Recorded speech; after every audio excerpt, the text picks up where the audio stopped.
This is the, good evening, everyone. Can you hear me? That's good enough. Welcome to Solvang City Council meeting for May 27th, 2025. We'll begin at 6:31. Roll call, please. Before roll call? Before roll call? Yes. The mayor, part of the roll call, will need to admit Councilmember Infante, who will be is requested to participate remotely due to an illness. So under Government Code Section 54953, the council needs to approve his remote participation. So a motion and a motion and a vote would be in order. But a motion wouldn't be in order until after roll call. Well, we're going to have a motion And then with to the four add. that are here to add, and then we'll have the full roll call after that. Per your advice, we'll go that route. Thanks. Thank you. I'll make a motion to include Mark Infante via Zoom. I'll second. Vote To accept his request to accept his request to attend this meeting and be a voting member due to illness. due to illness. I can say that. I'll second. Councilmember Infante. Here. Mayor Pro Tem Claudia Arona. Here. Councilmember Smith. Here. Councilmember Elizabeth Arona. Here. Mayor Brown. Here. Thank you. So we're going to count all those heres as yes votes on yes, that as motion. votes. And now go ahead and do the roll call. Thanks. Councilmember Infante. Here. Mayor Pro Tem Claudia Arona. Here. Councilmember Smith. Here. Councilmember Elizabeth Arona. Here. Mayor Brown. Here. Thank you. Okay. Now, I'm very pleased to allow Linda Palmer to lead us in the Pledge of Allegiance. Do you stand? I pledge allegiance to the flag of the United States of America and to the republic for which it stands, one nation, under God, indivisible, with liberty and justice for all.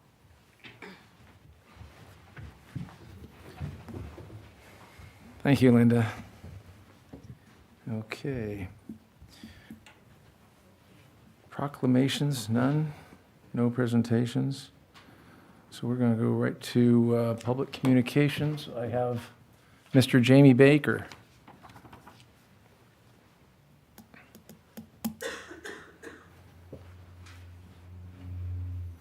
Thank you, Mayor Brown, fellow council members. I'm here tonight because I'm completely grateful and happy with my community this week. I released a book, a novel, on Sunday, had a launch out at Flatbread in Los Alamos, had a book signing yesterday at the Book Loft. As of right now, it's number 17 on the indie bookstore bestsellers. So I just I would not have been able to accomplish that if I didn't have all my friends and neighbors who live here in the valley, and especially Solvang, pre-order that book weeks and months ago. So if you haven't seen it or read it, it's right here. Title of it's called You Ate It. It's set in the valley.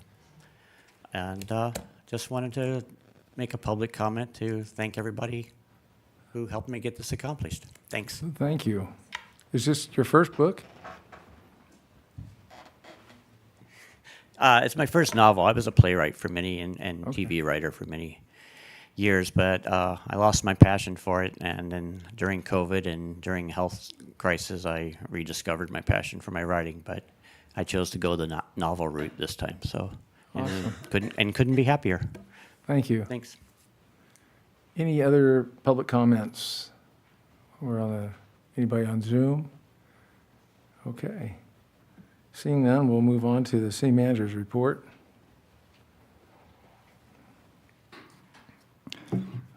Yes, thank you, Mr. Mayor. So a couple of announcements. One are the goats are here. The goats are here. The goats are here. We have them over in HCA. They've been at it for about a week. They'll be here for another couple of weeks. A notice out to the community. Please don't pet the goats. They are out eating poison ivy, and poison oak, rather. We don't have ivy around here. So you can definitely pick that up. The other thing is they're within an enclosure. There is an electrical wire around the top of the enclosure that if you're not paying attention can sting. It won't electrocute you, but you'll know you touched it. Think about putting that 9-volt battery on the tip of your tongue like times 100, and that's about what you'll feel. Also wanted to announce that the Revenue Measure Oversight Committee will be meeting in this room on Friday at 3 p.m. And we will begin the budget process as far as the hearing, the draft, rather, for approving the draft budget at the next meeting on June 9th. And that's what I have for now. Thank you. Any questions of our city manager? Mr. Alfonte, any feedback? No, I'm fine. Thank you. Okay. All right, let's go to item 5. Would you read that for us, Madam Clerk? Government Code Section 53232.3D, AKA AB 1234, and Government Code Section 84308, AKA SB 1439, report out ex parte communications and council comments or requests. Okay. Anybody? Ms. Smith? I was just going to mention that on the 17th, down in Santa Barbara, the El Presidio was a culinary experience, and it's a fundraiser for the Julia Child Foundation. So there's a lot of wineries, a lot of food vendors, a lot of restaurants there. I think it was about 350 to 450 attendees. So it was a really lovely experience. So. All right. Is that something we should have up here? Definitely. Okay. Do you have something? Yes,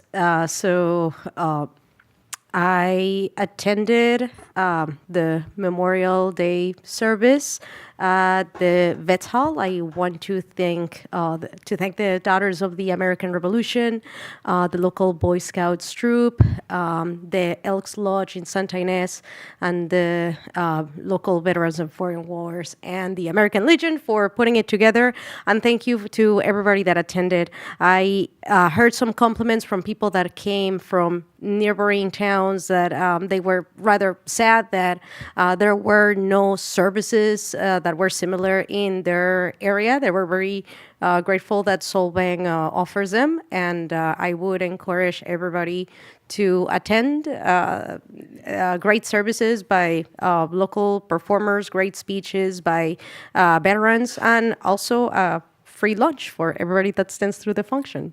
Yeah, it was a nice function. Anything else? No, that'll be it. I don't really have anything to report other than my participation in the ad hoc budgetary workshops that we've been doing for the last couple of weeks with the city staff. Okay. Thank you very much. Mr. Alfonte, have you? Yeah, just one quick one. I, being the alternate for Councilmember Elizabeth Arona at the GSA, and she couldn't attend, so I was in attendance there where we were voting on the new charges that were going to go into the Groundwater Sustainability Act and the Citizens Advisory Group admitting 3 new members. So I was a member. I was there. Thank you. Thank you. Okay, I've got a couple of things here. First of all, I'd like to do a shout out for Candace and Jenny on our staff who got the lights, patriotic red, white, and blue lights in the park going. They're utilizing our Yule Fest for other endeavors, and I think that's great. And then there's again, the Memorial Day services were very nice. And one thing that Ms. Arona didn't mention was that there was an actual flyover at the time that they did taps, and I thought that was pretty cool. That was a local pilot organized that, Jerry Long. And there's a new directory out. The League of Women Voters has this new directory. I think it's going out by mail to most people, registered voters or whomever. But I've already used it once in the week I've had it. looking up an address or a phone number, I think is really good for local representation and how to contact those individuals. And then the APCD, Air Pollution Control District, is got some incentives for replacing your fireplace with a heat heat clean type of item. And they have, like I said, monetary incentives to switch out the wood-burning fireplaces to these. What's really cool, though, is that not only will it keep you warm in the wintertime, but you can run it in reverse like a air conditioner, and it'll cool it down in the summertime. So if you want more information about that, come. I'll have it on the website or get it on the website in some fashion, if that's possible. And then I was at the SB SCAG meeting and the regional sub-meeting on the 14th and the Board of Directors meeting on the 15th. And finally, on Friday, the city manager and myself had a visit with our Congressman Salud Carbajal. And we think that he'll help us advocate for many, many things. So we appreciate his showing up, and he actually initiated this meeting, so we're very appreciative of that. So if there's nothing else, we'll move on to item 6. Would you read that for us, please?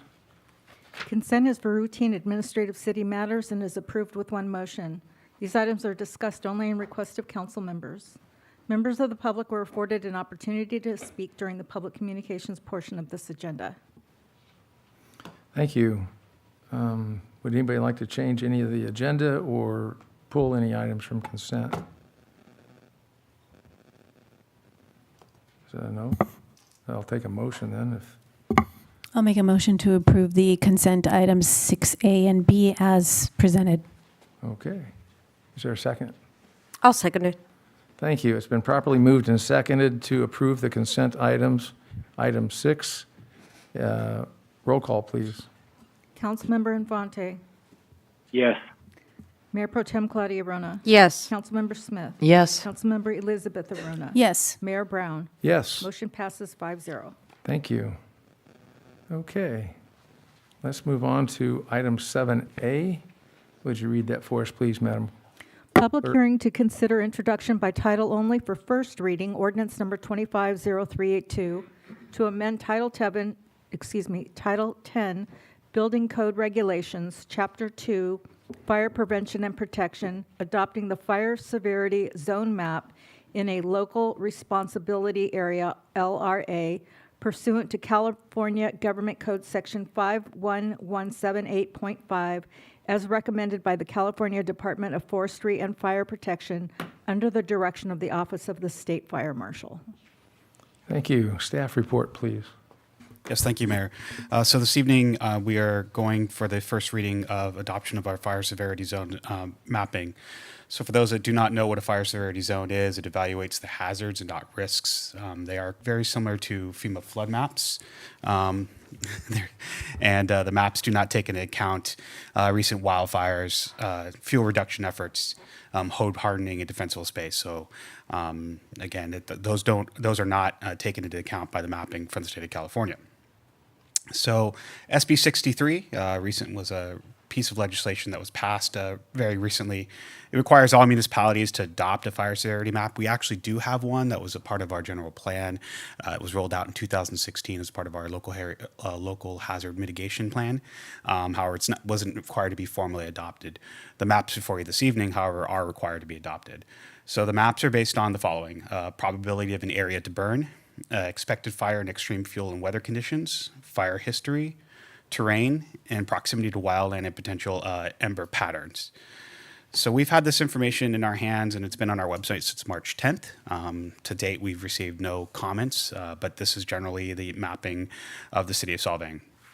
So the areas in gray are not mapped. The areas in orange or areas in yellow are considered moderate. The areas in orange are considered very high, or high, and then the areas in red are considered very high. So this is actually a big change from our mapping that was done back in 2016. As you can see, the sort of panhandle or Alisal Ranch areas is the very high area, or very high, and then the high area in orange is also a change from our previous mapping. So what does this mean for properties within these new zones? So the moderate properties are designated as such. It's a precaution for owners and residents. So again, if you're in the yellow area, not much goes to it other than understanding that your risks are a little bit elevated. However, once you get into the high zone or the orange areas, these properties are going to require disclosure at the time of sale. So very similar to flood hazard. So if your property is in a flood zone, you're actually required to disclose that at the time of sale. So this would be very similar. Also, new construction needs to adhere to our 2025 California Building Code standards. So the state of California will be rolling out those new building code standards after July. All cities in California are required to adopt the California Building Code. So those new standards, again, are more to deal with some fire hardening and additional layers of protection through a building code standpoint. Under the very high zone properties, it's required to do all the requirements of the high properties. So again, it's back to the disclosure at time of sale, new CBC standards, and there's one last bit, which is the defensible space requirements. So the city staff will be working with the Santa Barbara County Fire Department to help develop those defensible space requirements. And it's actually, as noted in your staff report, as a part of future efforts, we will need to codify new landscaping standards. And so again, that's been noted in your staff report in terms of what are those next work steps. So as a part of this action this evening, we are proposing adoption of the fire map that's in your staff report, as well as a new code section in our municipal code. Title 10 is the building code, so it's a section 10.2.4, which is a fire severity zone. It includes a purpose, adoption of the map, again, which is in your staff report, determination of parcels with multiple hazards. So what that means is there are some parcels within the city based on the map that we've received from the state of California that has multiple values. Sometimes it's both very high, sometimes it's moderate and high. So the state of California is requiring us to take the highest value. So if you have multiple, if you have both moderate and high, then we have to use the high standards for you. And then again, where copies of the maps are located. So again, this is to sort of culminate all the information that we have and then put it on our website and where these maps are kept for the official quote unquote fire severity map. So with that, I'll open up to questions from the city council. Well, thank you. I've got a couple of questions. How does this change from the previous map? I understand we didn't have to file that map, but as far as zone areas and flammable. From the previous map, we didn't have a very high zones, so we just had high and moderate. So that's the biggest change is the very high zones that are now within the city. But again, there's a differentiating mapping methodology that was used by the state of California to delineate these areas. Okay. How will this affect the ability to get homeowners insurance? So the state fire marshal has indicated that this does not directly affect homeowners insurance. So it is, again, it's a mapping of potential severity. And the homeowners insurance uses a different sort of variable, and that's more in the hands of the state insurance commissioner. Well, I understand that, but I don't understand why it would not affect, because you're saying that they would have to, they're obligated to disclose that they're in the high fire area at the time of sale. And if they were to rebuild, they'd have to do it at codes that are a little different than what it might be now with regards to fire protection. Potentially. There's new legislation being worked out that may change that in the state legislature. But again, from the state fire marshal's office, they state that it has no bearing on insurance. So that's the information that's been given to us. Okay. I can add to that just because we learned from it when we had the fire preparedness workshop in this room. Mm-hmm. Remind me when it was, in April, March? The commentary was and maybe we can follow up on this just to make sure what I'm going to repeat is accurate. The commentary from the leaders, well, the fire marshals and inspectors, was that the insurance companies had already had high severe and high risk mappings, and that the state was really catching up to some of those much more conservative and forward-looking assessments of where high fire risk existed. So the state and the city are now catching up to what was more current. I think they said they hadn't restated their map since, what did you say, 2010? 2016 is 16. one of ours, but give or Okay. take, that is correct. The methodology was different. So I think if all of that is accurate, it would be logical that this does not necessarily trigger insurance reassessment for homeowners. How often could these maps be modified? Well, they're published by the state fire marshal, so we're not The state, modifying them. okay. That is by the state. But again, this has been a comprehensive effort that the state's been working on for quite some time. As Councilman Morona did mention, that the fire insurances have had this information and utilize various methodologies. But again, that's not the focus of this evening. It's more of the adoption of the maps for the city. That part I understand, but I see that if we go back to that map, you'll see that 50% of that parcel in the Alisol is golf course. I'm not seeing the high risk in that as a fire hazard area. I understand the canyon area, but I'm looking specifically at how granular are they going to get? Again, there's a methodology that the state had utilized for that. And again, it depends a lot on variable in terms of wind patterns, et cetera. And this is a requirement for us to, well, I understand your questioning, and there are other, property owners that have questioned that. Same rationale in other different jurisdictions, but for the most part, this is coming down from the state fire marshal office. Mr. Murphy. Let me see if I can add to that. As was pointed out, the insurance companies have already been charging the insurance rates based on the fact that these are in high risk areas. One of the things this is doing is it's catching up with the planning. So for purposes of designating building codes and requirements, like Raphael pointed out a minute ago, regarding defensible space and other types of building materials, roof materials, that kind of stuff to be used. Very similar to what they've done with the flood hazard maps. And if you think about it, in years past, you were in a flood zone, you just had to pay higher flood insurance. But at some point, they changed zoning requirements and building requirements, and so you can't have livable space below the flood, the high water mark of the flood, or a little bit above that. So that's kind of what this is. It's kind of catching the planning and building code stuff with what the actual practice has been. Thank you. Any questions? Yeah, just a question. So there's nothing we can do really about what determines if you're in a hazard zone. What changes is the level of risk, whether you're taking steps to mitigate that hazard. Are we going to have a way to either track that or, point homeowners, property owners towards how to mitigate their risk?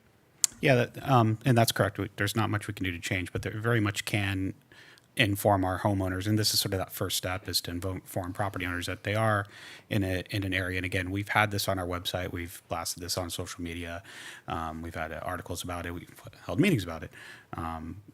No one has commented against taking any of their properties. No one has submitted any written comments in regards to the severity of their property. As for what homeowners can do, we are working with our partners at Santa Barbara County Fire Department, and as I mentioned in our staff report, there is a series of next steps that needs to get done. As you know, our landscaping ordinance and some of our other ordinances that weren't necessarily touched as a part of the 2024 zoning amendment, we've noted that those need to be amended and to reflect this new defensible space, as well as sort of reflect the realities that while landscaping is beautiful for a property, it could be detrimental if not the right landscaping is utilized, especially on the property edges in your building. So our codes need to sort of reflect that fire hardening and that reality assessment that we do live in a fire-prone area. We need to be ready for that at all times. Thank you. Can I repeat that, Raphael, so I make sure either it gets emphasized or we understood there's no opportunity to adjust our ratings. That is Correct. correct. However, it should trigger some course of action, which is to either by community or other landowners, for example, the golf course, because it is a large chunk of the very high risk assessment in the mapping. There is fire abatement action that can be taken, and there's defensible space action that can be taken, and there is some house hardening or dwelling hardening techniques that can be taken, and I think that's the triggering action for this newly produced mapping. Is that correct, Raphael? Yes and no. So a new build, 100% would be trigger. So if we're doing a new, and there aren't many empty lots here in town, so that's sort of the nicety. So, but if for those properties that are rated as a high fire zone, yes, they will be required to do the home hardening as a part of Chapter 7A. Now, if you're an existing property owner, it doesn't mean you have to go re-harden your home tomorrow if this passes. However, there are things that you can do as a property owner to reduce your risk of fire hazards, and that is utilizing defensible space. That is home hardening techniques that are available to you. And so again, this is sort of a messaging that to all property owners that we need to be prepared for a potential fire within our community. And understanding your risks is understanding where your property lies on any of these zones and taking the appropriate action for the future. So I'm going to follow up with another question. You may, because in the packet on page 11, it does say properties that are designated as very high are subject to the same requirements as high and will need to create defensible space of 100 feet. Yes. Requirement. So it sounded to me like there are requirements Under the that very high, need to yes. be followed exactly on the red zone, right? Okay. Right. And again, that's a part of the next action items, which again, my job is to inform you, yes, you are hopefully do pass this ordinance this evening, but there are follow-up steps. And that's the big one is the landscaping and codifying a defensible space specifically for those properties in the very high. Thank you. Is there any, we'll open it up to public comment, if there is any. You need to open a public hearing. Public hearing. Need to open it to public hearing. Yep. Okay. For public comment. Okay. So done. Does anybody have any comments here in the audience or on Zoom? I was just wondering. Please come to the microphone.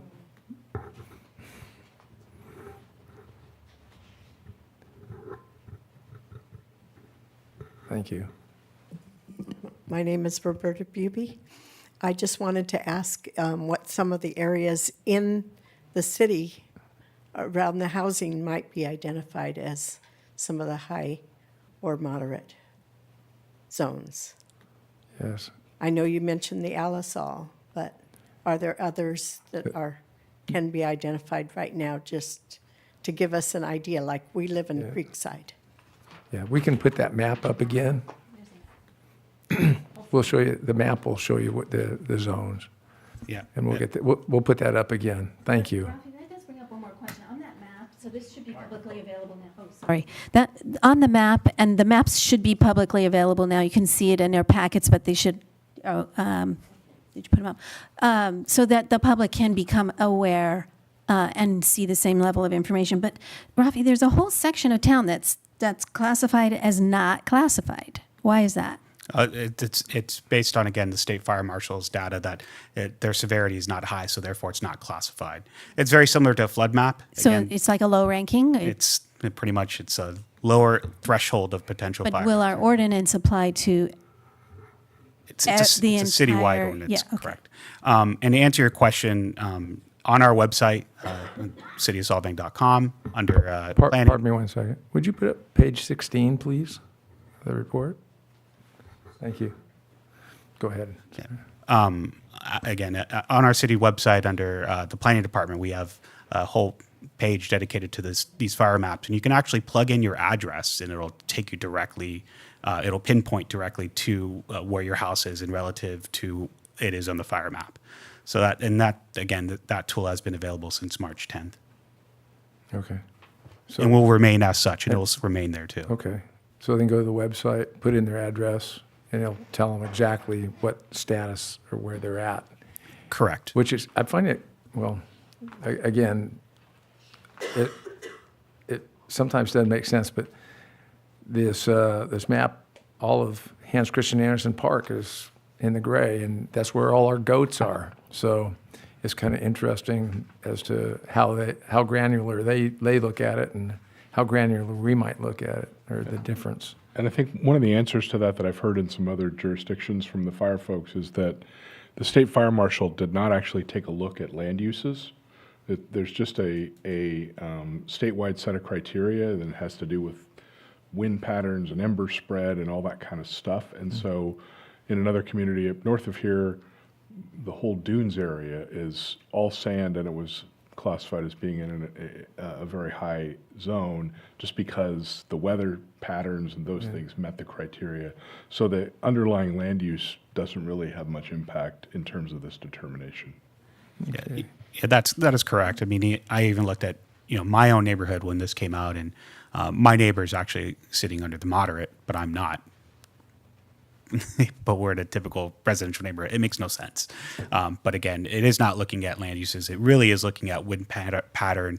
Terrain is a big one, and fire history and weather pattern, and taking into account climate change. So it's very much a model.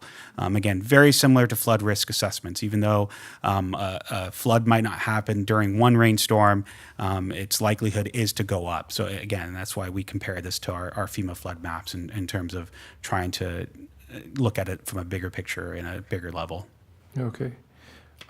We'll now close it for public comment and close the public hearing. Seeing no others, and bring it back to council for further discussion. Mr. Afonte, did you have anything that you wanted to add?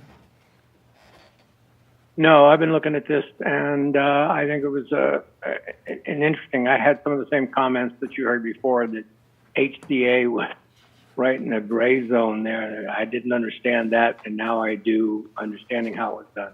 So other than that, no, I'm fine. Thank you very much. Anyone else? Just to be clear, it is a map served to us, but doesn't necessarily mean we agree. It is, and again, as stated in the staff report, we can't make things lower. We can always include different things. So if HCA is an area that we as a city feel like we need to include in, say, the moderate, we most certainly can. But again, in speaking with our partners at Santa Barbara County Fire Department, they have generally agreed that this is the mapping we should move forward with. Well, we need to take all of the ways that it informs us, but if we, it doesn't necessarily need to dictate how the things that we do for fire abatement and hardening and defensible space. 100%. Okay. That being said, I would entertain a motion to accept this, or this item 7A. Is that the action? The action is to introduce and by title only and waive further reading of the ordinance 25-0382. Did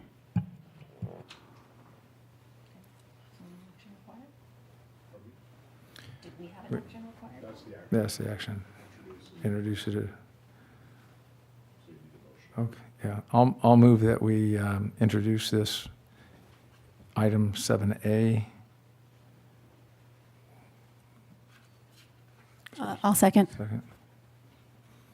It's been moved and seconded properly to submit for public hearing. 7A, and roll call, please. Councilmember Infante? Yes. Mayor Pro Tem Claudia Rona? Yes. Councilmember Smith? Yes. Councilmember Elizabeth Rona? Yes. Mayor Brown? Yes, Motion passes 5-0. thank you. Stat. Okay, we'll move on to 7B. This is another public hearing. Would you read that into the record for us, please? Public hearing to consider adoption of resolution number 25-1292 to approve the SB1 road maintenance and rehabilitation account project list for 25-26. Thank you. Staff report, please. Okay, this resolution is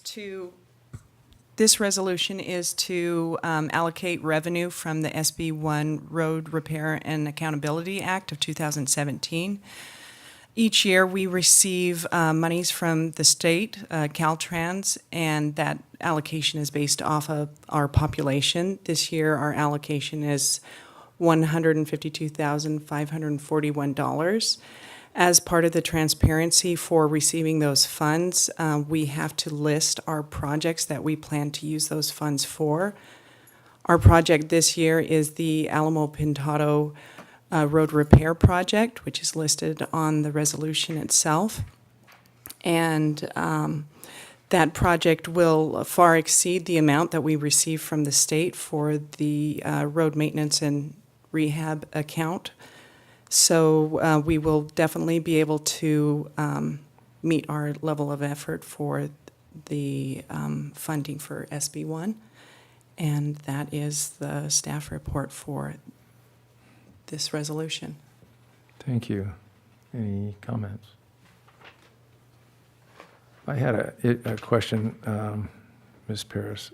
The ancillary work that is included in section 2, does that include like the striping and bike lanes and all that kind of stuff as well? Yes, it does. It would be all of the striping and then as well as all of the ADA repairs for the curb ramps along the way, and any other, small kind of concrete repairs and things like that.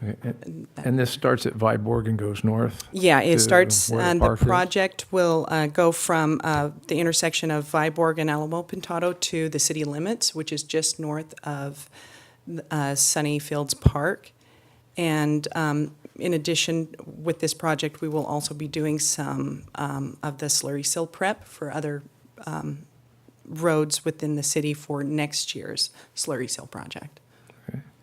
And one of the things I noticed was your schedule from basically July to November. I know how busy it is for the pumpkin patch there in October, and I'm just, are we going to have additional accommodations or anything like that for?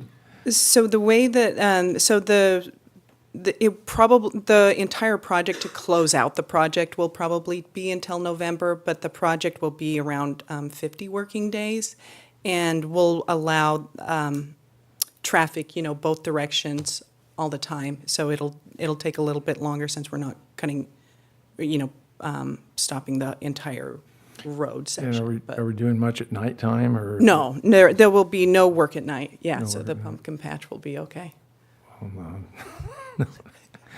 For our sleeping neighbors, I guess, is what. Yeah, so we would stay within the city's ordinance for construction work, which is 7:30 to 5:30. Okay. I don't have anything else. Anyway, Mr. Alfonte, any concerns? No questions. Thank you. And then I'll open it up to public hearing and see if anybody has any comments, or anybody on Zoom, anybody within the room. Seeing none, I'll close public hearing and come back to council for discussion and/or a motion to submit this for public hearing. Okay. What should the motion be? I'll make the motion to accept the reading, first reading, or adopt the resolution, 25-1292. I'll second it. It's been properly moved and seconded to approve 7B reading. Roll call, please. Councilmember Infante, Yes. Mayor Pro Tem Claudia Rona? Yes. Councilmember Smith? Yes. Councilmember Elizabeth Arona? Yes. Mayor Brown? Yes, Motion passes 5-0. thank you. We'll be moving on to item 7C. Would you read that for us, please, Madam Clerk? Public hearing to consider to receive and file AB 2561, local agencies report of vacancies, recruitment, and retention efforts. Thank you. Staff report, please. All right, good evening, Mr. Mayor, members of the council, and members of the public. Tonight before you is the AB 2561 report on vacancies, recruitment, hiring practices, and retention. AB 2561 is a required annual report, and it became effective January 2025. The meaning behind AB 2561 is to increase transparency regarding staffing issues within the public sector and to address persistent vacancies by requiring annual updates on the workforce. The Teamsters Union, Local 986, confirmed they will not be presenting on this item. And we have to report this out prior to budget adoption. We have to report, the required reporting is the average full-time employee positions, vacancy rate, average turnover rate, and retention rate, and the average time of hire. With the vacancy rate, that includes vacancies across the board, where the retention rate is only employees who have left. So with that, I'll let you ask any questions. Thank you. I had a quick question. Why is it, you're saying that the union is not reporting? They're not required to? They don't have to? They don't have to, but you have to give them the option to present based on the vacancies for the represented positions. Okay, and they've decided not to make Correct. okay. Yeah. Add to our report. Right. I think the only time that they would really want to report is if the represented vacancies, we can't fill them, or we have trouble hiring, good employees, and we terminate the employees before their probation ends. So that's why they would report to council. And this is a form that the state has provided you, or is this one that we're just trying to fill in? No, on they behalf? they have the required metrics, and we have to comply with those. And so there's formulas based on calculating the information. And then they also give you a recommended matrix on what you can report, which includes average tenure, average time to recruit, acceptance rate, cost per hire, and early turnover. Voluntary turnover rate, involuntary turnover rate, regrettable turnover rate, average rate, overtime rate per employee, absent rate, and employee engagement. And our goal for next year is to introduce some of those requirements as well, but those aren't required. Thank you. Anybody else? Yeah, just a question. How is the retention rate calculated? Because I see it shows over 100%. Yeah, that's because we had we hired a lot more employees than we had prior. So it's calculated by the number of employees at the end of the period divided by the number of employees at the start of the period times 100. So if you end up with more employees than you previously had, we had less employees because we hired over 14 positions in 2024. So with that, we had more employees at the end of the year than we did at the beginning of the year. I see. Which is why the retention rate's over 100%. It's a little problematic because you have to take the combination of turnover rate and retention rate, because we show growth, but you don't see, like, if your staff had stayed at the same count, what your real retention is. Yeah. So next year, hopefully, knock on wood, we don't have to hire anybody else, and those numbers will be more reflective. Yeah. Anything else? Mr. Afonte, any questions? No, I'm good. Thank you very much. Okay, we're going to open it to public hearing. Is there anyone here that would like to speak on this matter or here or in Zoom? I don't see anybody, so I'm going to close public hearing and bring it back to council for either further discussion or a motion. Volunteers? I'll make a motion to receive and file AB 2561, a report on staff retention and recruitment and vacancy. I will second. Thank you. It's been moved and seconded to accept in reading AB 2561 and properly seconded. Roll call, please. Councilmember Infante. Yes. Mayor Pro Tem Claudia Arona. Yes. Councilmember Smith. Yes. Councilmember Elizabeth Arona. Yes. Mayor Brown. Yes. Motion passes 5-0. Thank you, Ms. Berry. Thank you. Is there anything else? No, I have my next item. Oh, you're. So I'm not okay, going good. anywhere yet. Okay. Well, You will, we're, though. We're moving to 8A. And because of that, I will be recusing myself for a personal conflict. And do I need to go in more detail for that, or is it the same as It was last disclosed time? at the last meeting. Yeah. And turn it over to Mayor Pro Tem Claudia Arona.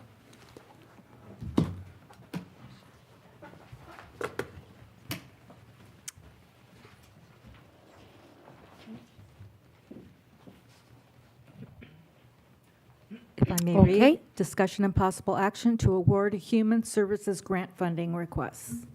Thank you. Can we move on to staff report? All right, perfect. So the grant funding period was open from February 1st to March 31st. We had 2 mandatory meetings. The applicants were required to attend one of the meetings, and the meetings were February 19th and March 11th. And during those meetings, we went over the qualifications of the grant and the application process, in hopes that we could streamline the application process as a whole and have everybody comply with all the regulations. The biggest things that could be troublesome for the applicants was whether they were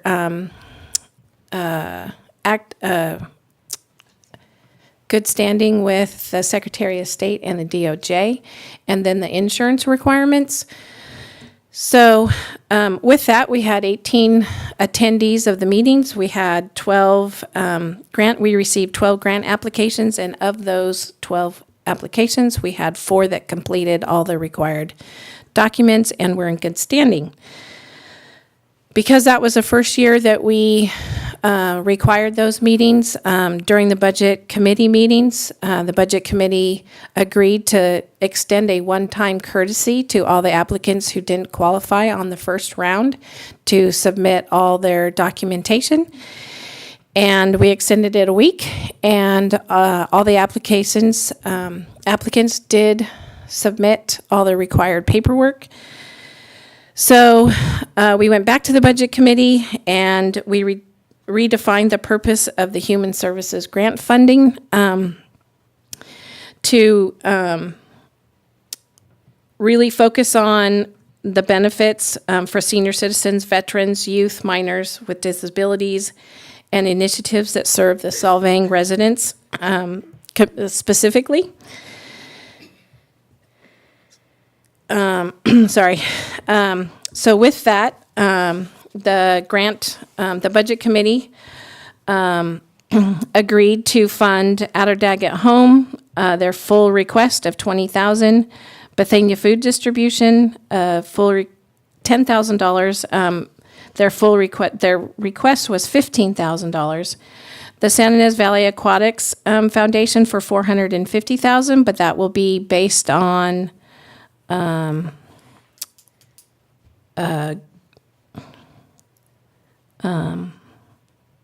groundbreaking. And Santa Ynez Valley Fruit and Veggie Rescue, full funding of $10,000. Santa Ynez Valley Historical Museum, $7,000. Their full request was $9,000, but only $7,000 of that was for Solvang residents. Santa Ynez People Helping People, full funding of $15,000. Solvang Danish Days Foundation, $40,000 out of their request of $50,000.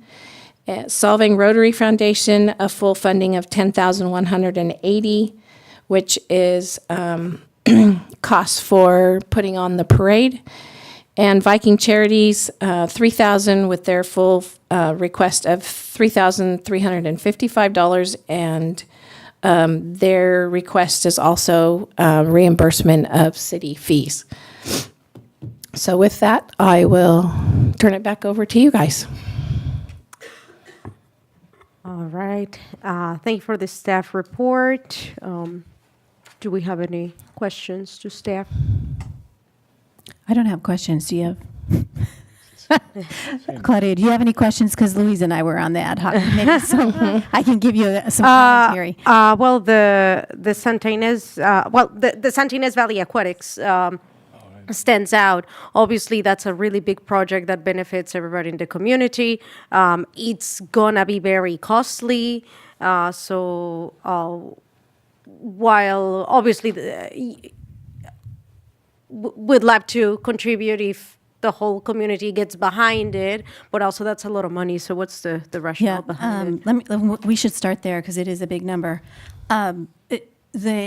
There is going to be some very specific conditions around the City of Solvang pledge. We're calling it a pledge, so it is not being treated in the same way that the rest of the grant funding recommendations that we're making. So let me first make clear we're making recommendations that will be blended into the overall budget exercise, and then we'll all review that yet again. However, the pledge for the Aquatic Center has a couple conditions, which is, as Wendy mentioned, the funding would become available at the time of groundbreaking. So they're so early in their projects, their budgets are formed, but we are also looking for full community-wide, valley-wide commitment to the program and to the development of the broad community aquatic center. So we're looking that the Chumash tribe and that the city of Buellton will also be onboarded. So that's part of our assessment, but also that some of the fundraising that they need to continue to do is in fact secured, so the project would be greenlit and would actually be going forward. So the pledge was very important to demonstrate that the program could secure community support and funding, that we would build in programmatic services through our Parks and Rec organization for the use of the pool and all of its programmatic vision for the next 10 years, and that we would clearly be expecting to have our youth, our high school students, community, and the senior centers, for example, leveraging the facility at the time that it becomes available. So we will put the line item into our budget, earmarked should they accelerate into this year. I don't know if that's realistic, but it's a very meaningful checkbox for them to continue on their fundraising pursuits. Does that help? Yeah, Okay. yes, that helps. Do you want to add anything to that? Not specifically that, but that was a great wrap-up. Okay. Other questions? I mean, I have opinions on who's getting funded and who's not, but Okay, so maybe I can also comment on that too, because I think I'll just make a general statement because I want to compliment the staff on in particular on the approach this year for taking our broad community who seek these grant fundings, taking them through a real rigorous and disciplined process. So the workshops I thought were extremely important. It onboarded the communities and the non-for-profits and the services entities into not only what our mission and our goal is and how we want to see the funding leveraged and directly correlated to how Solvang residents or the Solvang community at large would benefit from services oriented to seniors, oriented to residents, and oriented to community use. But they were very clear and deliberate about what the process and procedures look like, so that things like why we need to validate that they are in good standing with Secretary of State and with DOJ, and protect Solvang from any legal or insurance exposures. And then also participate on the back end, that they would show and prove how the dollars were spent at the end of the exercise or the award, so that our processes that we use to award the grant funding look very much like traditional grant processes and the processes that the city would go through when we were awarded grant funding for things like our wastewater treatment plant or for fire abatement and other such programs. So we have taken community at large through a journey of what to expect when you're engaging us and requesting these grant fundings. And I feel like this was kind of the final step in that maturity process of describing and transparently showing the community, this is if we're going to award dollars, this is how you meet us halfway in that process. So the logic for how we made these recommendations is specifically verify that the funding was being used in alignment and direct correlation with the mission of the grant funding program, which was prioritizing human services, veteran services, senior members of a community, and members of the community at large who might be in greater need than others. So we did use that validation and dug deep into some of these applications because they spent the time to tell us where the money was going. It was a clear requirement in the application process. And in some cases, we didn't feel that it could directly be tied back to a Solvang resident or Solvang community member. Then we felt that the award didn't meet the mission. Okay. With that being said, I would encourage the council to reconsider awarding, if not, obviously not all of the amount, but some of the requested funds to Solvang Arts and Music Foundation. I understand that everybody has needs, but these are funds for a public school. I don't need to tell you how expensive dance lessons are, music lessons are, and many of our community members that attend public school would never be able to afford programs like that if it weren't for public schools. So that's one out of all of them that I particularly feel strongly about. But that being said, anything else? I do too. But did you read the applications, Claudia? Because the challenge, I would agree with things to that our schools are in distress for key programs, food programs, arts and music programs. Their request was to, please stop me if I don't remember correctly, it was to rebuild their gymnasium floor. So it didn't directly show us, they did show us how they wanted to spend the money, but it wasn't tied to a service that we felt the students were missing. I see. Yeah, I was just going to confirm that they were looking for very specific to redo their is it the Gym. The gym floor? Yeah. Mm. And I was just going to make a few comments that I was on the ad hoc committee as well, and it was a pleasure to serve, and I just wanted to thank the staff. You did an amazing job and really presented everything well to us and helped, support our decisions that we were made. And I want to thank all the organizations that put in the application and went to the workshops. We really appreciate it, and we had to make some hard decisions. But moving forward, we really are focusing on the direct benefit to Solvang residents. So I just want you to know we put a lot of heart and soul into this and did have to make the hard decisions, but feel that we did what was best for Solvang. All right. With that, I would like to open it to public comment. Unless, Mark, you have anything else to add?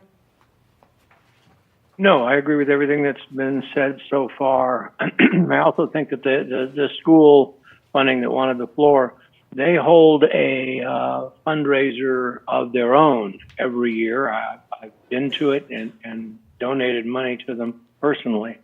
So I think that there's other ways for them to get money to help the kids, which I think is a great idea. But other than that, no, everything I heard is, I completely agree. Thank you. Okay, I will open it to public comment.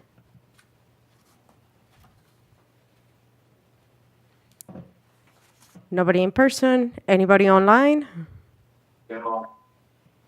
This is Erica Flores. Yes, Am I go good to right go? ahead, Erica. Okay. All right. This is Erica Flores with San Ynez Valley People Helping People. And I realized that I didn't say this in my presentation, and I just wanted to highlight it. In this current year so far, we have served 388 Solvang residents, and 40% of those seniors. And so I just want to echo, that focus on your alignment. And I just think for the council to know, it's top of mind for us in Human Services on how do we meet the needs of our seniors in this time. Thank you for your comments. Anybody else on Zoom? No? Okay, we'll bring it back to council.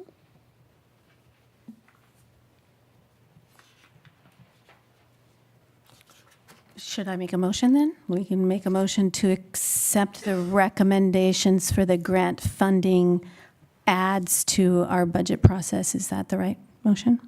As stated in the packet. I will second. Roll call, please. Councilmember Infante. Yes. Mayor Pro Tem Claudia Rona.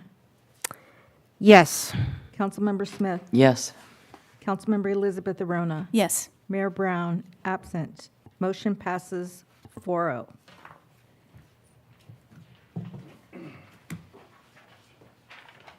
All right, thank you. And we will ask Major Brown to join us back.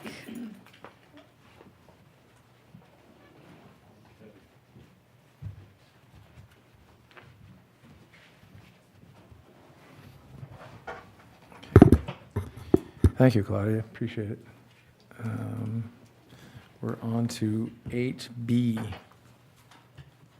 Discussion and possible action to adopt resolution number 251293, approving the Measure A 5-year local program of projects for fiscal years 25, 26 through 29, 30. Thank you. Staff report, please. This is for the vote that happened in 2008 for Santa Barbara County. It was for the road repair, traffic relief, and transportation safety measure, which is commonly known as Measure A.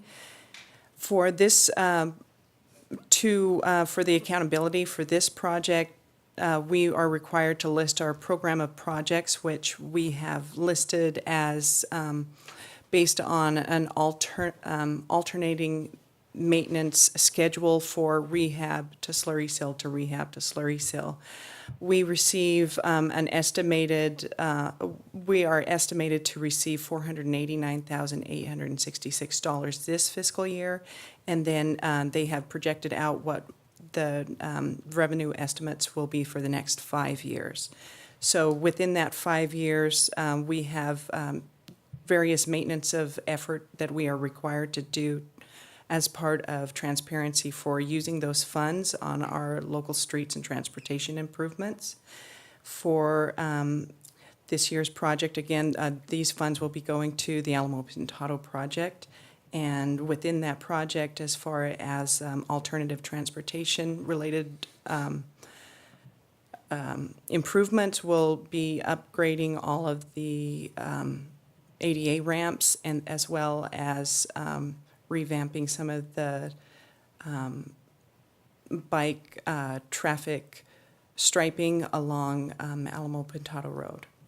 So this, the way we have the projects listed out, we should be able to meet our maintenance of effort requirements for the project and use all of the funds that will be allocated to us this year.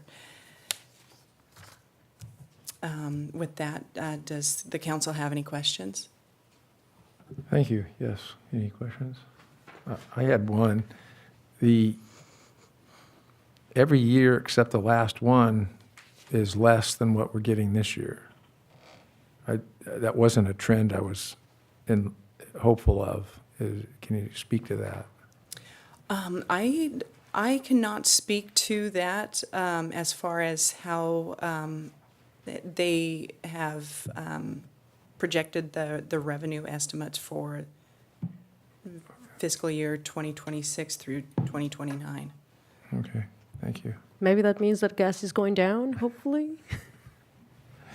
The gas tax is going down, but that's another issue. Any other questions? Mr. Infante? No, thank you. Okay, do we have any any public comment? Anybody on Zoom? Anybody local? Okay. Well, we'll close it for public comment. And any further discussion for our group?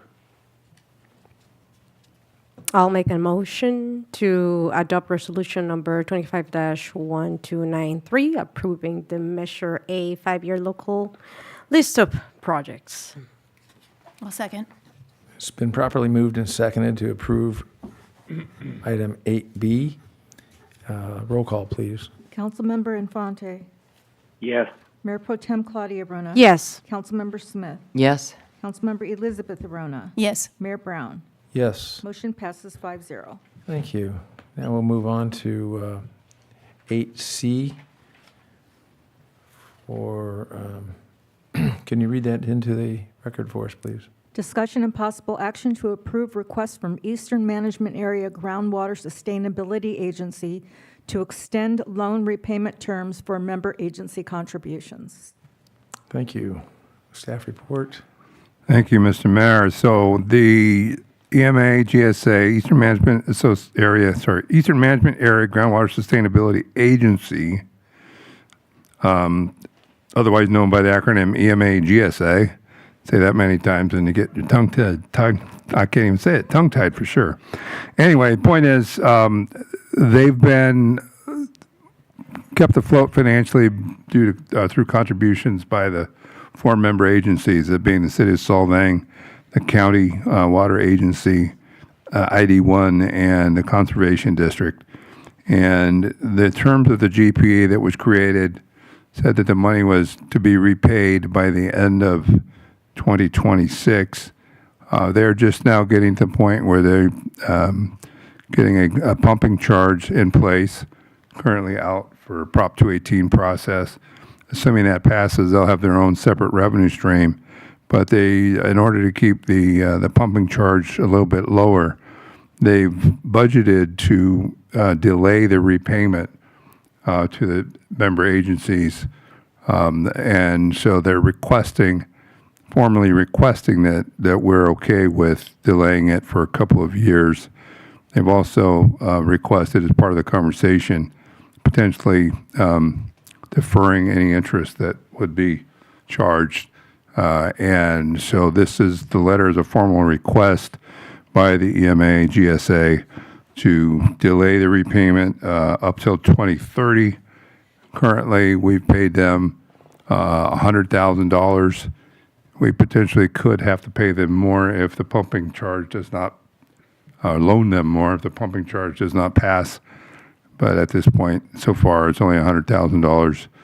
I say only in quotes because obviously that's a lot of money. But nonetheless, as I pointed out, they're requesting that the repayment be delayed in order for them to help keep the cost of the pumping fee down a little bit. And so this council needs to approve that or disapprove that and kind of make them come up with another solution. So the alternatives are to, obviously one would be to approve it, delayed repayment, or you could and also elect to waive any accrued interest during the repayment period, which would be repaid based on LAIF rates, which is currently around 4%, I believe. And with that, if I'm not confused you, I will try and answer any questions. Okay. If I may, I had a couple of questions. I thought the startup was going to be funded with grants. Yeah. And that would be available to. Well, for the there was repayment of- a lot of grant money, but they needed more than just that grant money, so. Well, and I was going to make that point. Maybe I can help here because I sit on that committee. The grant money is, the good news is we are funding a startup that is backed by grant money.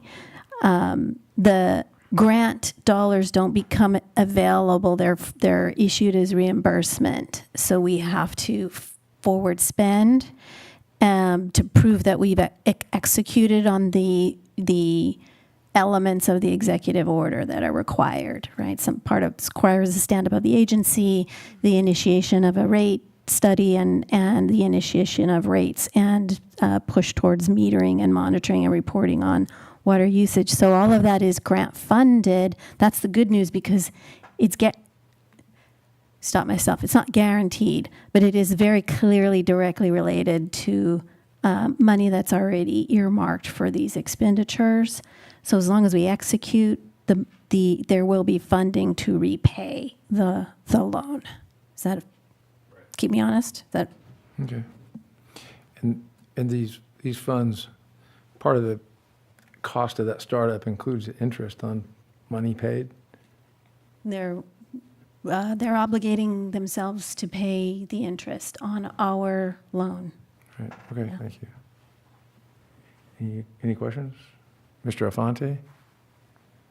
No, I'm very familiar with this, and I think it's perfectly acceptable. Thank you. Okay. Unless there's something else, we'll go to public comment. Is there any public comment on this item? Anybody in the Zoom?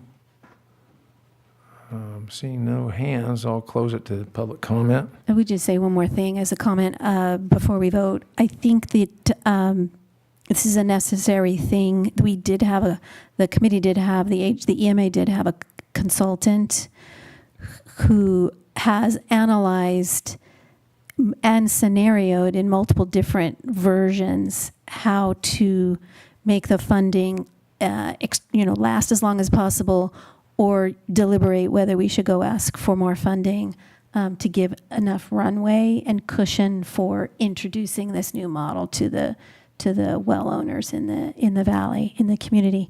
So there is some pretty thorough thinking and assessment behind the requirement, and I think it gives the startup agency a lot more runway to make sure they get it right. Okay. I had a question. You'd mentioned that we've already invested $100,000 of city capital into The this. city's water fund money, yes. And so is there a request for an additional ask of capital? Not at this point. They initially asked for 50. We budgeted 250 in the current fiscal year. Because it was already budgeted, they did ask for an additional 50, but because it was already budgeted, I went ahead and authorized the payment of that. So they now owe us $100,000. We have budgeted in the event, for some reason, the ask for the pumping charge does not go as planned, and we need to contribute additional funding next year. We're rebudgeting the unspent 150 in next year's water fund budget in case it's necessary. But at this point, they've only asked for 100 from each of the 4 agencies. So it's divided equally among the 4 Yes. agencies? Okay. And is your recommendation also to defer or waive accrued interest? I think it would be Is it appropriate. A and B, or is it just A? Well, yeah, it would be approve the deferral until 2030, and you can also defer or, otherwise don't require the payment of any interest. Yeah, I would, personally, I'd say a deferral would be okay, but not a forgiveness or waiving it entirely. Of the interest? Correct. Yeah. The motion needs to be Deferment phrased. as opposed to a. So you can defer, but accrue the interest but not Accrue it. require repayment until Correct. 2030. That's what I'm saying, to give you the runway you want. Okay.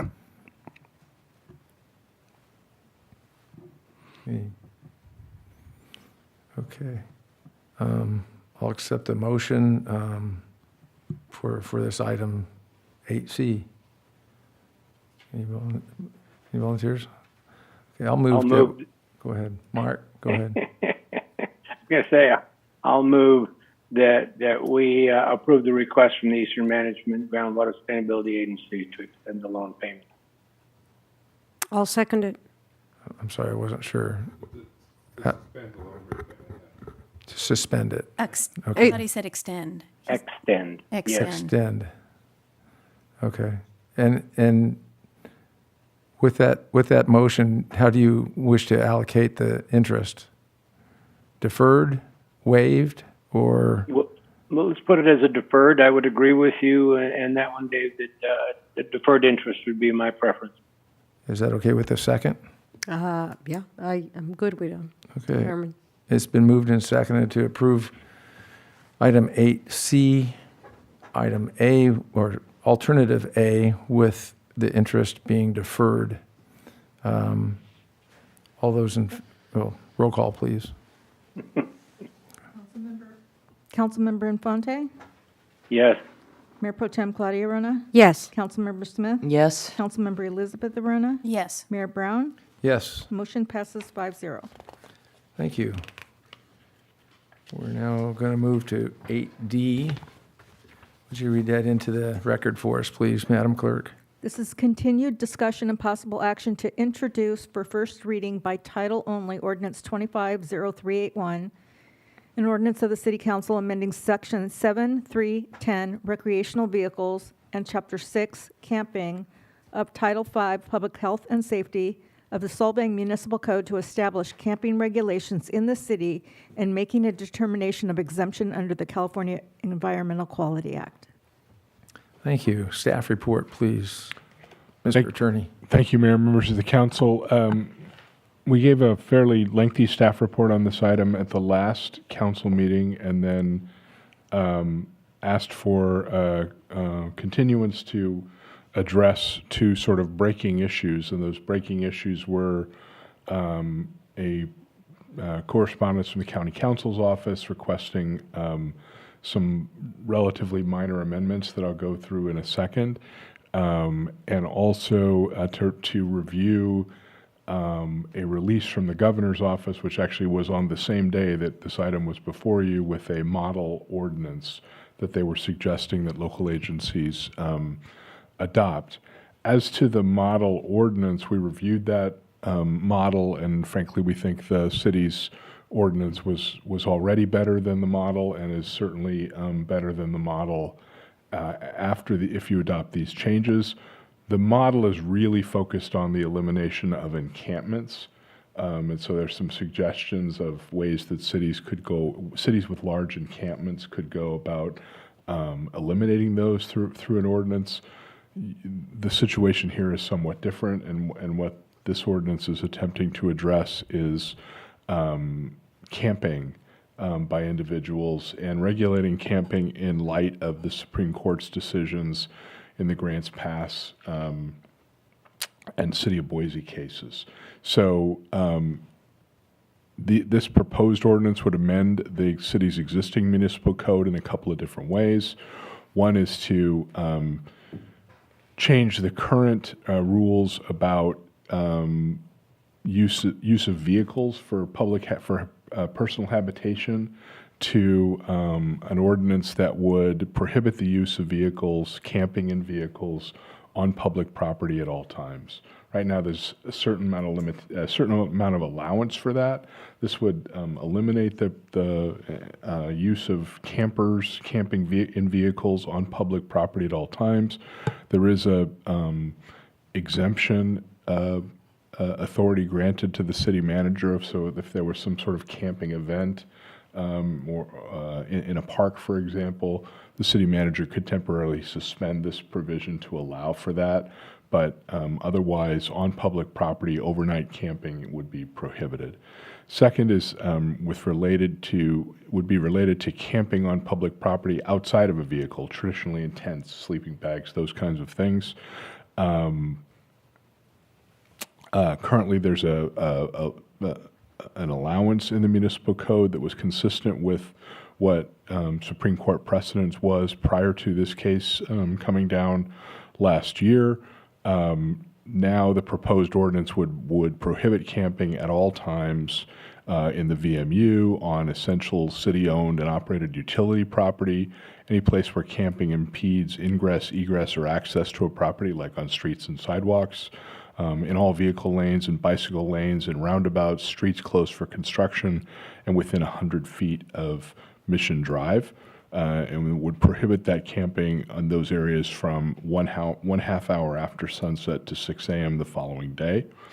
And during the daytime, when camping would not necessarily be prohibited on public property, this ordinance would now impose time, place, and manner restrictions so that kind of the implements of camping would not be allowed during those times. So digging a fire pit, putting up tents, those things that look like camping during the daytime would still be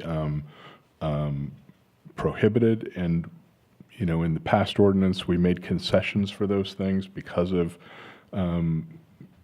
pre-existing legal precedent. Now, with the Grants Pass case and the Martin v. City of Boise case, we don't think that those concessions are needed. So stuff that looks like camping in the middle of the day would still be prohibited, even though folks could go into a park, go into public property, put a blanket down and relax a little bit, sort of the normal use of a park. We're still trying to regulate stuff that looks like camping in the middle of the day. The ordinance continues to prohibit camping overnight on private property except with the property owner's permission, and we make no change to those rules. Changing the existing code to shorten the amount of notice that the city has to provide to individuals when we've removed personal property or abandoned property from 72 hours to 24 hours, and the retention period for that property from 90 days to 60 days.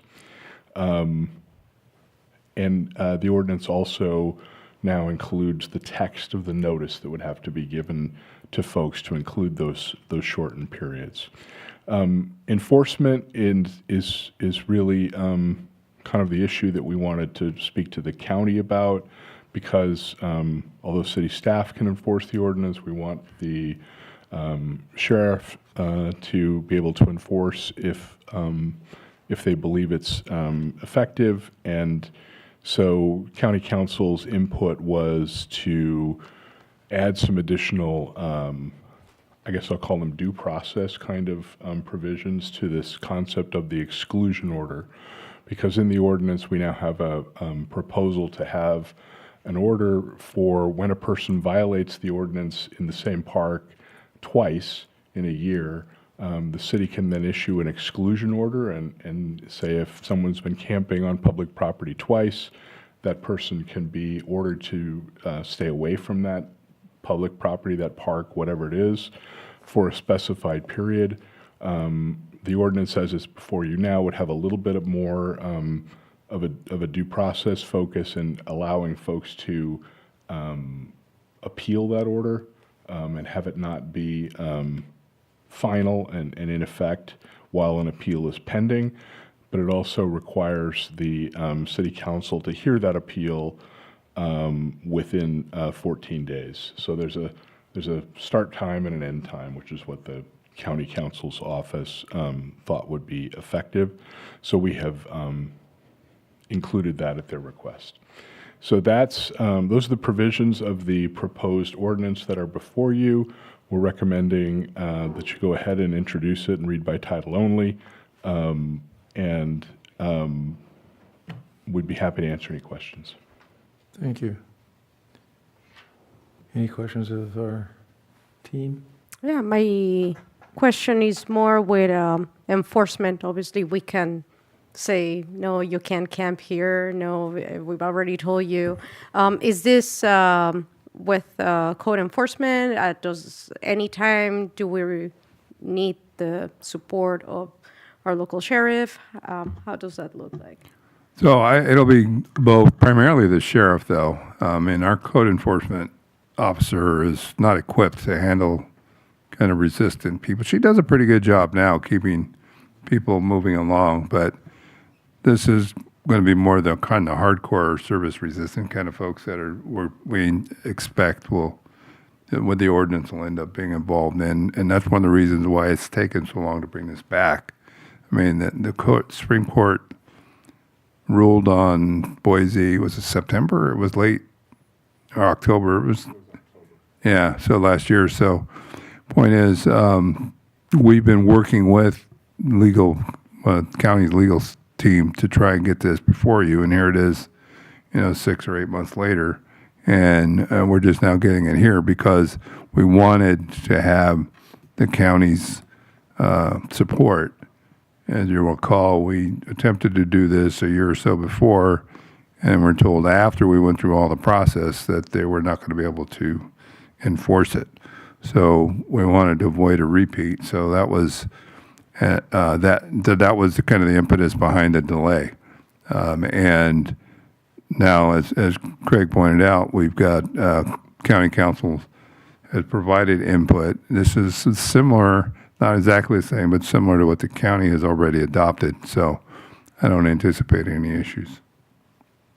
Thank you. Anyone else? Ms. Smith or Ms. Rose? I think there was one more change, Craig, so I just want to make sure, is there a difference now in the storage requirements for personal property? Do you mean the time? Yes. Yes, there is we've Shortened, okay. the That's what- notice period and the time period for which it has to be stored. Does the appeal process, as I recall, that's new too, is that correct? Correct. That's an appeal only on the exclusion order, which Right. is new. Okay. Good summary. Mr. Afonte? Any? I have nothing. Thank you very much. Okay. I'll open it up to public comment at this time. If there's anybody that wishes to speak on this matter. Seems nobody local and nobody on Zoom, so I will also close public comment. And back to council for discussion. The ask for this is to accept this as a reading? First reading by title only, okay. We make a motion of acceptance, is that what we do? Introduce and read by title only. So I'll make a motion to introduce and read by title only, ordinance 25-0381, as amended. I'll second it. It's been properly moved and seconded to approve by reading only title ordinance 25-0381. Roll call, please. Councilmember Infante. Yes. Mayor Pro Tem Claudia Rona. Yes. Councilmember Smith. Yes. Councilmember Elizabeth Arona. Yes. Mayor Brown. Yes, Motion passes 5-0. thank you. Thank you. Just so obviously the second reading will be at the next meeting, and then it becomes effective 30 days after that. Okay. So the next meeting is June 9th. Okay. So June 39th will be the effective date. Good to know. Yeah. I'll put that on my calendar. All right. Any closing comments? Mr. Afonte, I hope you get well soon. Thank you for joining us. Thank you for allowing me to sit here and not just embarrass myself because my face is weird. It hasn't stopped you before. That's a face only a mother could love. I appreciate that. Well, thank you very much. Get better soon. With that being said, I will call the meeting adjourned at 8 o'clock. Thank you very much, everyone. Didn't look any different. Goodbye, all.